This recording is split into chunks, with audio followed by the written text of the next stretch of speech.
4வது அதிகாரத்தில் பார்க்குற வேளையில் இன்ஸ்பைட் ஆஃப் சேலஞ்சஸ், நம்முடைய வாழ்க்கையில் சூழ்நிலைகள் மாறலாம், சேலஞ்சஸ் வரலாம், சிச்சுவேஷன்ஸ் மாறிக்கொண்டே இருக்கலாம். But they United and prayed, United and work together. நெகேமியா 4வது அதிகாரம் 6வது வசனம் வாசிக்கலாம். நெகேமியா chapter 4 verse 6. நாங்கள் அலங்கத்தை கட்டி வந்தோம், அலங்கமெல்லாம் பாதி மட்டும் ஒன்றாய் இணைந்து உயர்ந்தது. ஜனங்கள் வேலை செய்வதற்கு ஆவலாய் இருந்தார்கள். எருசலேமின் அலங்கத்தை கட்டுகிற வேலை வளர்ந்தேறுகிறது என்றும் இடிக்கப்பட்ட இடங்கள் அடைபட்டு வருகிறது என்றும் சன்பலாத்தும் தொபியாவும் அரபியரும் அம்மோனியரும் அஸ்தோத்தியரும் கேட்டபோது அவர்கள் மிகவும் எரிச்சலாகினார்கள். We'll stop there. So சில நேரத்தில் நம்ம when we come into unity, சத்ருவானவனுக்கு பிடிக்காது இல்லையா? When the church moves on, sometimes the enemy comes and says, ஒரு சன்பலாத், ஒரு தோபியாத் மாதிரி சிலர் வெளியேந்து ஏதாவது சொல்லக்கூடும். Sometimes we think that is this the right thing? அநேக சிந்தனைகள் நமக்குள்ளாக போகக்கூடும். But that is when we are called to pray in unity. Amen. see they were building பார்க்குற வேளையில் சில காரியங்களில் நம்முடைய வாழ்க்கையிலையும் நம்முடைய வாழ்க்கையிலையும் சிலருடைய நம்முடைய வாழ்க்கையில் வளர்ச்சியை பார்க்கும்போது some people will think அவங்க மட்டும் எப்படி இதெல்லாம் செய்கிறாங்க. So sometimes we think we might go through that thoughts. இல்லைன்னா நம்மளை சுற்றியில் இருக்கிற அவதமாக சிந்திக்கக்கூடும். அப்போது இதற்காக நம்ம ஒன்று கூடி ஜெபிப்பதற்கு அழைக்கப்படுகிறோம். So the building was being built and the wall செவர்களை கட்டி கொண்டு வருகிறார்கள்.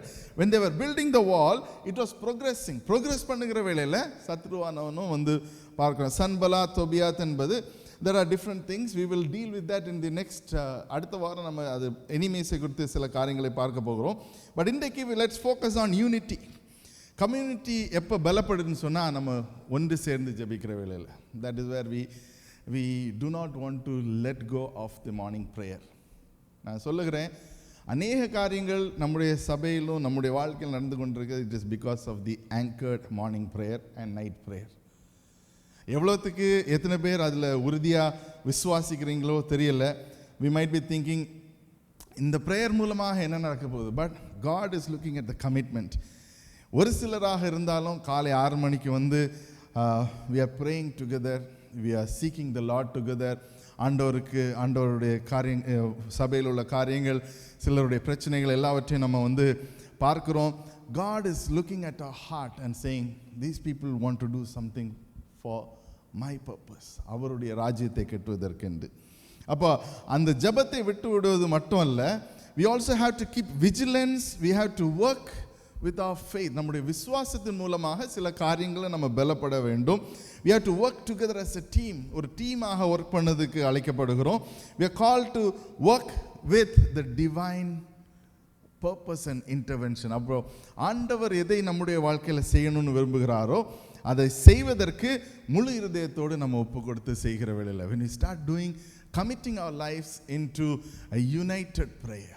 Amen. அதனால தான் நம்ம அநேக நேரத்தில் சபைக்கு வந்து ஜெபிங்க, come let us pray together என்று சொல்லி நாம் ஜெபிக்கிறோம்.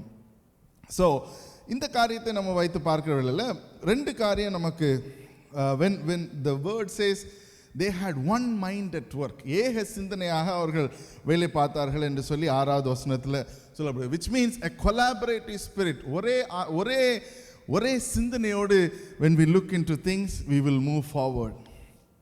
அதே இடத்துல 7வது 8வது வசனத்தில் 4வது அதிகாரம் 7 8 வசனத்தில் they conspired against என்று சொல்லி போடப்பட்டிருக்கு. அப்படின்னு சொன்னால் நம்ம எப்போல்லாம் முன்னோக்கி போகிறோமோ சில காரியங்கள் நம்மளை சத்ருவானவன் சில பிரச்சனைகளை கொண்டு வரக்கூடாது. அதை எல்லாத்தையும் முறியடித்து we have to move forward in unity. பக்கத்தில் பார்த்து சொல்லுங்க, move forward in unity.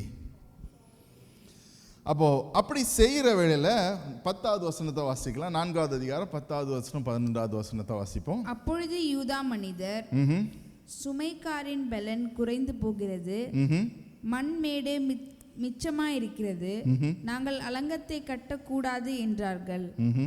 எங்கள் சத்துருக்களோவென்றால் நாங்கள் அவர்கள் நடுவே வந்து அவர்களை கொன்று போடும் மட்டும் அவர்கள் அதை அறியாமலும் பாராமலும் இருக்க வேண்டும். இவ்விதமாய் அந்த வேலையை ஓய பண்ணுவோம் என்றார்கள். Amen. 8வது வசனத்திலிருந்து பார்க்கிறோம், they conspired against this, but we made our prayer. நாங்க ஜெபித்து கொண்டு போகிறோம்.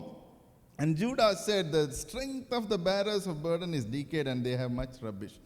அப்போ இதுல பார்க்கிற வேளையில அநேக காரியங்கள்ல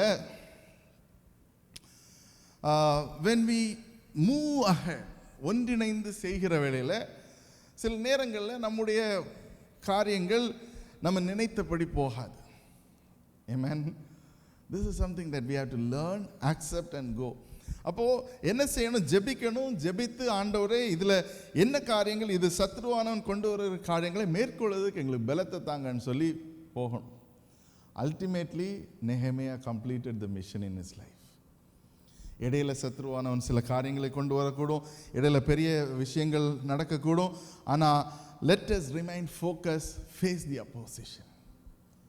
சத்ருவானவன் கொண்டு வர பிரச்சனைகளை முறியடித்து we have to be, இங்கிலீஷில் ஒரு வேர்டு இருக்குது, அதுக்கு வந்து resilient அப்படின்ற அர்த்தம். அப்படின்னு சொன்னால் என்ன விதமான பிரச்சனை வந்தாலும் அதை மேற்கொள்வதற்கு நம்மளால் கூடும்.